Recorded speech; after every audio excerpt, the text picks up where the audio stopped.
And once you realize what led due to a brain development and human development, and then you see the community it's in, that's why I got involved, and we applied for a grant, which was health and wellness.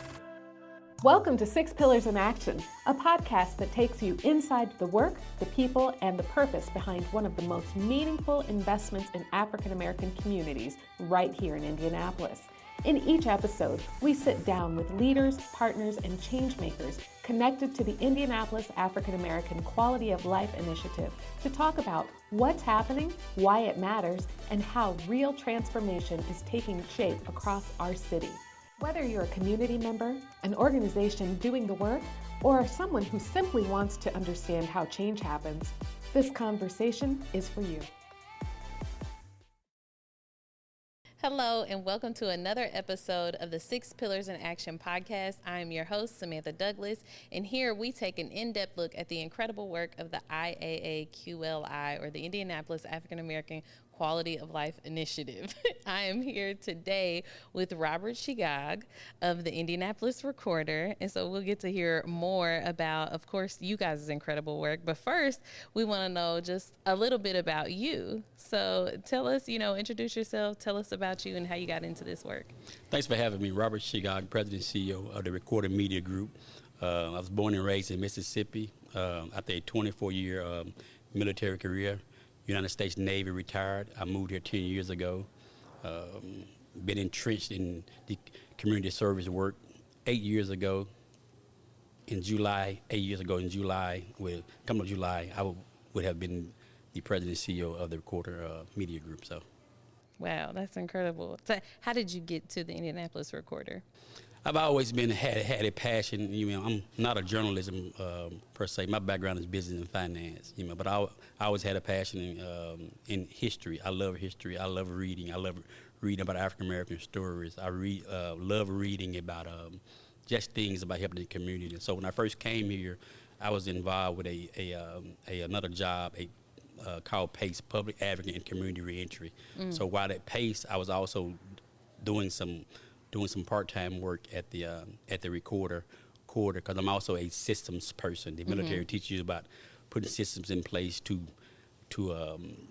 achieve certain goals. Yeah. So by just getting involved, being entrenched. I've always been a person where I see a need, I jump in. So the Recorder fits my background so much of growing up in the community, doing things. I was raised on a farm in the community, just doing things for the community, and I just love it when I had the opportunity to come in to be the president and CEO. Oh, that's wonderful. That's wonderful. I think telling our stories are so important, especially when they're coming from us. Oh, yes. Yeah, telling our own story. Oh, yeah. If we don't tell our own stories, who will? Right. Or for years and years, people tell our stories. They don't tell our stories. That's true stories. That right. Truly represents us as a community. Right. Yeah. So tell us about the Indianapolis Recorder and what you all do there. The Indianapolis Recorder, we celebrated a 130 year. So imagine we started at as a 2-page church bulletin in 1985. So imagine now we turn 130 years old. So for years, as you said earlier, we've been telling stories of the minority and African American community when no one else was telling those stories. Yeah. So just picture 130 years ago what was going on in society. And why the owners, the founders, then even started the newspaper. It was to keep our community informed of what's going on in our community also. Yeah, and so you said you came in 8 years ago, so you came in at an interesting time too, where we're getting rid of printed media. Yes. And stuff. So you guys have had to navigate that too, I'm sure. Oh yes, you're right. We know that the newspaper has declined over the year. So I came in, and my job was how to stabilize, have more than one, also bring in more than one source of income. How do we build 2 websites to drive traffic? How do we do social media marketing? How do we do digital media marketing? How do we do a email blast? So small things like that also help tells our story. So yes. Yeah, yeah. So obviously we know you're here because you guys are a grantee of the IAQLI grant. So what did you guys get the funds for? I'm gonna tell you a story first. When I first took my job 7 years ago, I got involved in the community. It was a advocate named Gary Holland, who was a big advocate speaking about lead poisoning, lead. So about 5 years ago, I really started digging into the data, the numbers, and certain things. Where the recorder sits at, which is 46218, is one of the worst zip codes in the state of Indiana, dealing with lead and lead poisoning in water. So about 3 years ago, we got a grant from the Urban League, a health and wellness grant, where we also partnered with the Eddie Martin Community Center, also partnered with the Marion County Health Department to better bring awareness to 46218 area, 46205, and 46202, which is the same areas that's the worst in the whole state, dealing with lead. And once you realize what lead do to a brain development and human development, and then you see the community is in, that's why I got involved, and we applied for a grant, which was health and wellness, but it was focused on lead, but also it expanded to mothers now who in that area who are expecting babies who are born with lead deficiencies because of lead. Oh wow! So through that work, you guys are bringing attention to this. Was there also like initiatives to like for abatement and things like that? Yes. Because of that we got the Citizen Energy involved, AES involved, but also so we brought awareness. Now we've helped I think 500 people get enrolled, get lead testing at the Marion County Health Department, even community health network. So it's all about telling the community what's going on. You know what I mean? So one part of it is telling the stories, because many people still don't know that many years ago it was a factory in that area that contaminated a lot of soil. You mean when you contaminate things of ground, it leaks into our water system. Yeah. And so yes. Yeah. So with that, because I'm assuming you guys obviously probably had a lot of partnerships in doing this work as well. Can you talk about like how that was able to come about as well? Yes. Even since then, since 5 years ago, we've partnered with even now Purdue University. We partnered with, as I said, the Eddie Martin Christian Center. We partnered with the NAACP. They're great partners of ours. You know what I mean? On this grant, we partner with the EPA. So it's who's environmental, and it's all the Marion County Health Department, and it's all about bringing awareness, getting people the right resources and right needs, and even meeting them where they're at and doing things. I know there was an initiative by LISC several years ago too, where they were doing some lead abatement, and I actually think it was in Martindale, Brightwood, area. Yes. Yeah. So I remember too with that specifically, they had a goal of reaching more contractors of color who could do the abatements, and they didn't have enough at the time, and so they were doing the work of also trying to get people like upskilled so that they could do the abatements. Were you guys involved in that as well?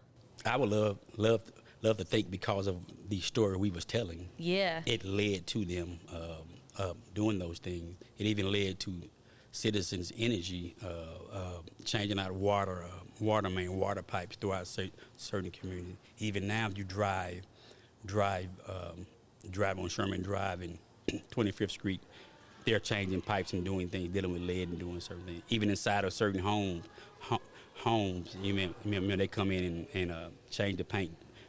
Yeah. Doing things. So it's because of that awareness. Yeah.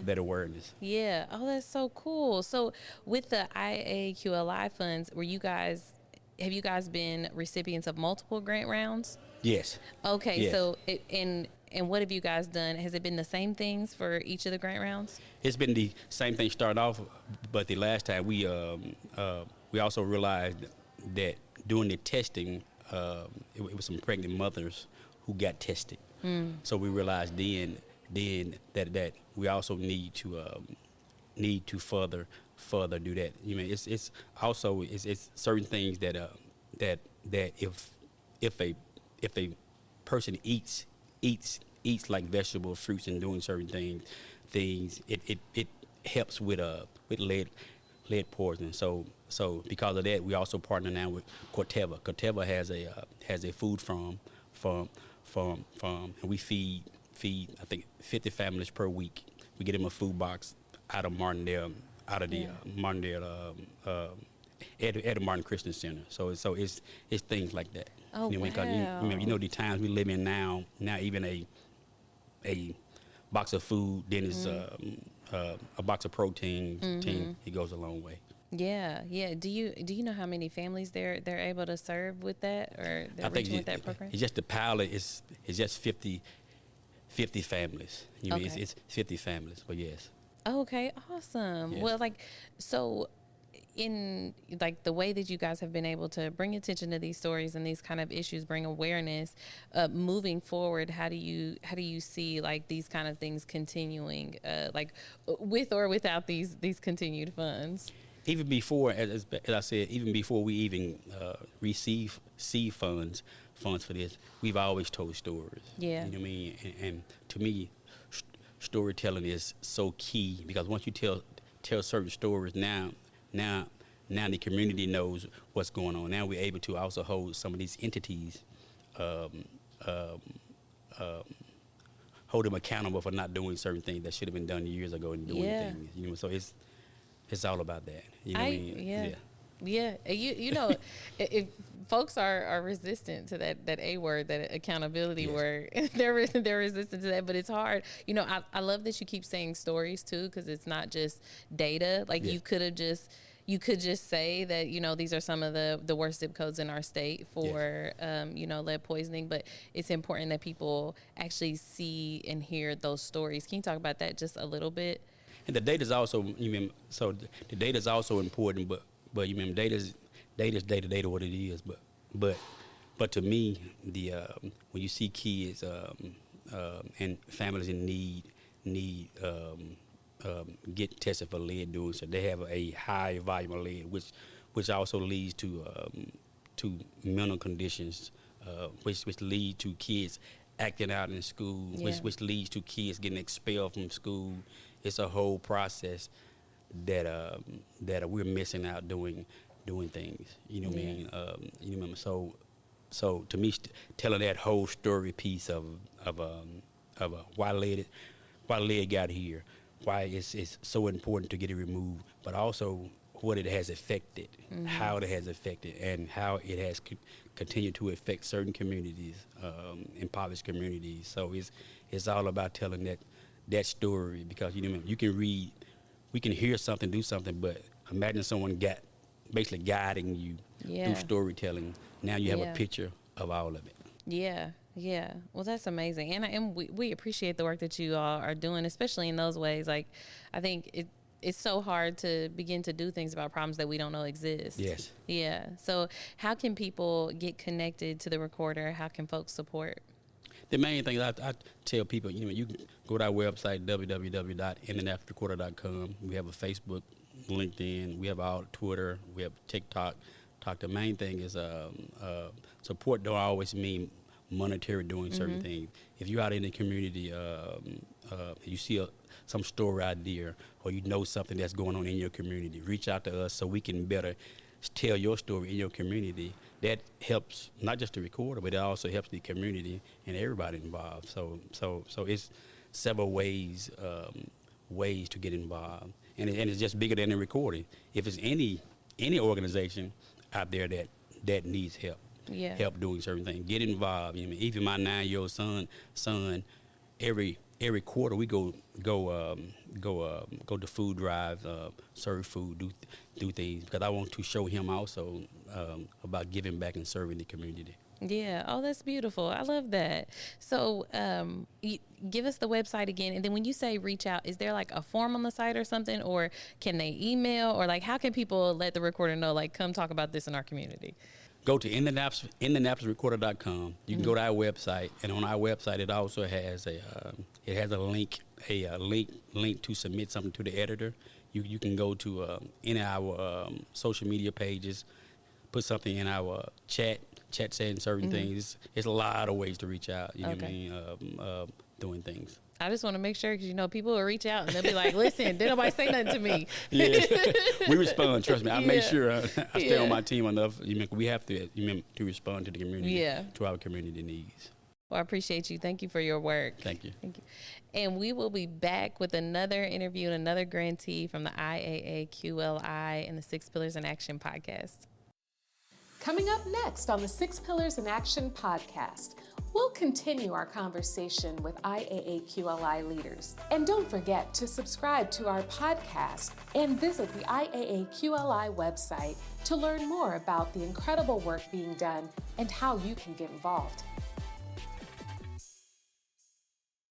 Welcome back to another segment with the IAAQLI podcast, Six Pillars in Action. I'm your host, Samantha Douglas, and we are back here to hear about another incredible grantee program, Home Repair for Good. I was about to say Homes for Good. Home Repairs for Good. We've heard it all. So yes, Home Repairs for Good. Yes. Exactly. And we are here with Jonathan Groves. So if you could just introduce yourself, tell us about the work that Home Repairs for Good does. Absolutely. So, I'm Jonathan. I'm the Director of Operations for Home Repairs for Good, so I oversee the majority of our home repair operation. So we are a nonprofit that's been around since 2013, founded by a couple gentlemen who were recently retired, one of them was working on his mother-in-law's house, and discussing with his friend, there have got to be older homeowners that need repairs, but they don't have a son-in-law or family close or the resources to be able to get those repairs done. And so out of a small group of volunteers, this organization, Home Repairs for Good, was born. And we work with older homeowners and adults with disabilities who are at or below an income threshold, who own their homes, to complete critical home repairs and help them age in place safely. So the whole idea is they want to stay in their homes. It's better for them if they stay in their homes. From nearly every metric, older adults aging in place is a win for everybody. Yep. And so we try to make that a reality for them by doing no cost home repairs for them. I love that. I think people, I love that you talked about aging in place too, because I think a lot of people don't realize the role that home repairs plays in keeping people in their homes. They think of tax caps or, things like that. But talk about the role that home repairs play in actually allowing people to stay in their homes. Absolutely. So, as homeowners age, their needs change and their mobility changes. And so right off the bat, I can tell you that, a homeowner that 20 years ago didn't need a grab bar in their shower and now needs a grab bar in their shower. Didn't need a handrail on the front porch. Now they need a handrail on their front porch. So those accessibility modifications, those safety modifications, that's a big part of what we do. Yeah. But the other part of it is that the homes are growing older as well. Yes. And so those homes need maintenance. The housing stock in Indianapolis, especially inside 465, is significantly older than the housing stock outside of 465. Yep. And so that's our primary service area, and we work mostly in homes that are over 100 years old. So these homes need repairs, and these homeowners, almost all of them are on fixed incomes. They don't have the resources to be able to complete these repairs, and while they may have done these repairs previously themselves, they're not in a place now where they can complete those repairs. So we can step in, bring in volunteers, bring in contractors, bring in groups, and be able to complete those repairs for them and put them in a place where they don't have to worry about their house and they don't have to worry about how to get safely around their house. Yeah. So what is, because obviously home repairs is very broad. Yeah. So what do you guys have a cap? Do you only do jobs up to a certain amount, or is it based on who you have available to do this work? How does that work? Yeah, that's a great question. So we have a pretty broad spectrum of things we do. So when I talk about home repairs, I'm talking about anything from replacing a doorknob or installing a grab bar, all the way up to cleaning out an overgrown yard, or even potentially replacing a roof. So a lot of it is funding contingent, a lot of it is funding dependent. That's one of the reasons we are so grateful to be actually a 3-time recipient of the IAAQLI. Did I get that right? IAAQLI. IAAQLI. I always feel like I leave a letter out. Yes. We're so grateful to be a recipient because that in various ways has helped our organization be able to meet those needs and be able to help those homeowners. So we work with individual volunteers who are handy and love to do work. We work with large groups who come out and do lower skill or no skill projects like clearing out yards, exterior painting. We do some ramp building, and then we work with a number of trade partners for projects that are either require licensure or more technically complex, like furnace replacements, roof work, electrical work, things like that. Wow, that's incredible. That's incredible. And before we started shooting, you actually gave me a little background on the organization too, that it didn't used to be called Home Repairs for Good, because I was like, that's so self-explanatory. But what did you guys used to be called? Yeah, so we began as an organization called NeighborLink Indianapolis. Yeah. So we were affiliated with NeighborLink Fort Wayne, which is sort of the founding organization, and they had affiliates all over the United States. And when we started, there was a lot of alignment in their mission and our mission. And as we grew, we found that there were some things from their organization that were great for us to take away. And then we were realizing there were some things that we were really good at, or that Indianapolis needed, that were not really in character with their organization. Plus the fact that when you tell somebody you're NeighborLink, the next question they have is, okay, so what do you do? Right. So we decided to go all the way from that to a name that tells you everything you need to know about the organization, because we are Home Repairs for Good. Our whole goal is to do home repairs for the good of the homeowners, for the good of the neighborhoods, for the good of the city. I love that connection, because I feel like it shows people kind of like the evolution too, of like when you're first starting something, like kind of finding your place and having partnerships and figuring out what's best for you. I love highlighting those kind of things. So I want to get to the IAAQLI part. So you guys saw this grant come up, and I'm assuming you're like, improving the quality of life, of course, right? Absolutely. Yeah. So how was that process for you all in going through this grant process and being a 3-time recipient? That's incredible. Yeah. Well, it's been so neat, because the first time we received funds, it was specifically for home repair. The second time we received funds, it was through the workforce development pillar. And so that enabled us to begin some programs that I can dive a little bit more into, but both helping adults gain experience in construction and also adding additional resources and capacity for ourselves. And this third round that we just received has allowed us to expand our service area. So for the longest time, our service area was inside of 465 and north of Washington Street, because that was really all the need we could meet. Financially, capacity-wise, we would love to do even more. Right. But this most recent receiving this most recent grant, has allowed us to open up to all of 465. So we are anywhere inside 465. All of our services are available. We still do some services within Marion County outside of 465, but that has allowed us to work in an area of the city where there is a lot of need and where previously we just weren't able to serve homeowners. So it's been incredible to be able to receive not just that funding, but to be a part of those other grant recipients, to be able to talk with them, to be able to dialogue with them, to be in it with a bunch of other organizations that are all about the good of the city, the good of Indiana. So have you guys been able to create partnerships off of this opportunity as well? So I know we have talked with several different organizations. I know our executive director has spent a ton of time with some of those and looking at how, so I know for us, and I know for a lot of the other organizations, we're one of the few organizations that does what we do. So being able to figure out how can we be the best at what we do, and then how can we connect with organizations that do things we don't and help our homeowners who need resources get involved with those organizations. Just growing in that sphere of organizations has been phenomenal. Creating an ecosystem of support for people. Absolutely. It's just smart.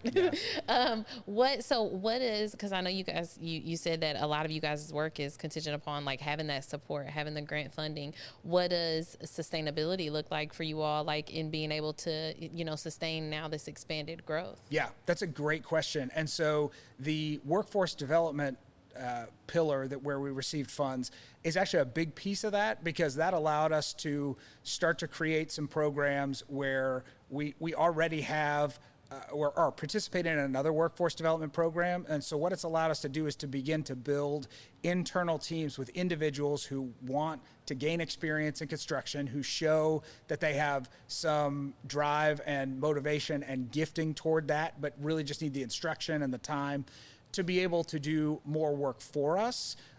What that has enabled us to do is it's enabled us to begin to do jobs for other nonprofits that have funds for home repair but don't have anybody to do them. Yeah. And so that's been networking with CDCs, other nonprofits. It also has gotten us to the point where we are now an FSSA certified provider. And so we're able to perform bathroom modifications on a larger scale, bathroom modifications, but on a smaller scale, installation of accessibility modifications for FSSA, specifically for Anthem Medicaid waiver recipients. Yeah. So that allows us to continue our mission in a different way.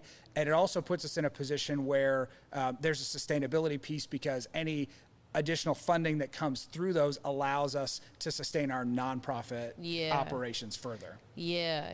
So I know you said that the first one was actually for the home repairs, like the work you guys do. The second one was for workforce development. Was the third one for workforce development as well? The third one was for the South Side expansion. Okay. So still for home repairs, but specifically in that south of Washington Street section. Okay, cool. So I'm excited about all of these things. So how do people get involved with, like, especially the workforce development piece? Like, if they want to get involved in construction or whatever, like, what does that process look like, or how do people get engaged in that, I guess? Yeah. So we did a round of our workforce development program and really learned a lot about what worked well and what didn't work so well.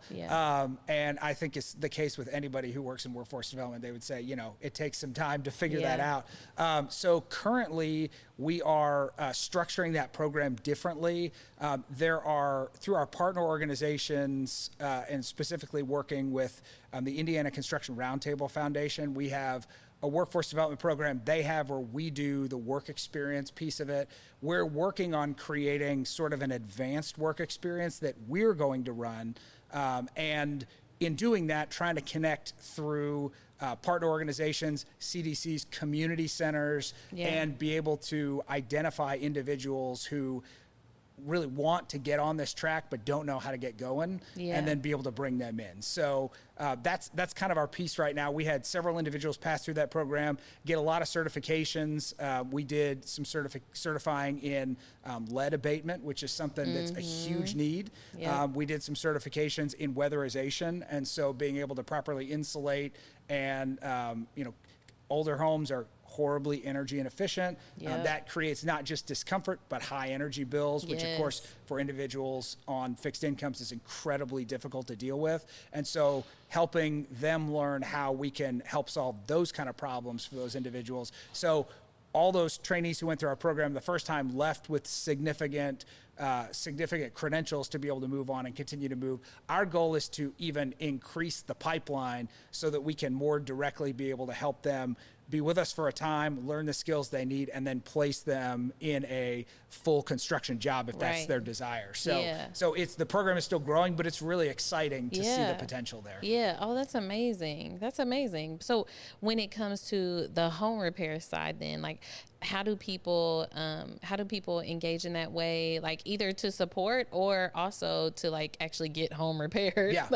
So to get home repairs from us, we have a phone number on our website. The majority of our connections come through phone calls. The majority of our homeowners, don't want to go on a website, don't want to send an email, and that's perfectly fine. So I'm assuming that's our older folks. Yes. So they'll call us, they'll leave a message. We have a team that calls them back and talks them through initial questions, confirming that they're eligible for our services. At that point, we identify, a lot of times they'll on the phone identify some issues that they feel like need to be taken care of in their home. Sometimes we find that homeowners are dead on, these are the issues in their home. Sometimes we'll make a visit out to their home and realize, hey, we know you called us about this, but there's a much bigger issue that we have seen this before, and you might not have noticed this, but we want to address that bigger issue first. So once we've talked with them on the phone, we have a client services team that goes out and meets with them, explains more of the program, kind of helps them get fully vetted. We collect information from our homeowners that allows us to do things like report back to IAQLI and say, hey, this is the homeowners we're meeting with. Here's their, any demographic you would like. We collect that so that we can help people understand the kind of homeowners we're helping and the difference that's making. So then at that point, we put their projects into our project management system. And then it's a matter of, in general, we start from who's been waiting the longest, but we'll make exceptions for critical needs. If a homeowner, their gas has been turned off and it's the middle of winter, or they don't have running water in the house, we'll push those to the front of the line. We consider all of repairs critical, but a complete failure of a critical utility is something we would say we got to get that done. So that's kind of how homeowners reach out to us. A lot of them are referrals. A lot of our homeowners are either repeat homeowners or they told their neighbor about us and their neighbor called. So I love that. But as far as getting involved with us at Home Repairs for Good, so we do probably 30 or so large group projects throughout the year. A lot of those are businesses, but some are individuals who come out and do things like yard cleaning, debris removal. We work with homeowners that have been cited by the Marion County Health Department. We have a really close working relationship with them. Oh, good. And they recognize that there is a category of homeowner they cite that they have to cite because of the violation, but they know they don't have those resources, so they will directly connect them with us. Oh, I love that. And then we have a volunteer that manages that citation. Our team comes up with a plan for how to get it resolved, and then we keep the health department updated. And as long as that process is going, they don't advance the citation. There aren't fines, anything. It kind of puts the citation on hold as we get it resolved. So we do a lot of that kind of thing. But as far as connecting with us to serve, so individuals can connect with us just through our website. We have a lot of individuals who say, hey, I'm good with my hands. I love helping people. I'd love to come install handrails. I'd love to come install grab bars. And they can just reach out to us through our website, and we will connect them with a member of our team. Normally we sit down with them, have a conversation about what they really enjoy, kind of fill them in on the kind of work we do, and then we start kind of working with them. A lot of those individuals come to us as an individual. They get hooked up with another individual that does kind of the same kind of thing, and we form these little teams of individuals that love to do things like bathroom remodels or fixing floors or replacing toilets, and we are always open to people who are interested in working with us. We also use paid contractors. We've got a great list of companies that really resonate with our mission and try to help support us the best that they can. And we're always looking for other contractors who are interested in doing work with us, recognizing that, we want them to continue to make a profit so they can stay in business. And if they want to give us the best deal possible so we can serve those homeowners, it's a win for everybody. Yeah. Well, thank you so much for that. Before we get out of here, though, I want you to tell people what that website is. Yes. It is homerepairsforgood.org. Thank you so much. And thank you for being with us here today and sharing with us. I learned so much. Good. That's amazing. Yeah. And thank you all for watching today, another episode of the IAAQLI 6 Pillars in Action podcast. Please like, share, subscribe, follow us on all the different platforms at IAAQLI, and we'll see you next time. Thanks for watching the 6 Pillars in Action podcast. The stories and insights you hear on this podcast are just one part of a much bigger movement focused on improving the quality of life for African Americans throughout Indianapolis. To learn more about the work, the impact, and the organizations helping to drive change, be sure to visit the Indianapolis African American Quality of Life Initiative website. Follow IAAQLI on social media and sign up for the newsletter to stay up to date on the latest news and opportunities. Transformation is happening, and staying connected is one of the best ways to be part of it. We'll see you next time on 6 Pillars in Action.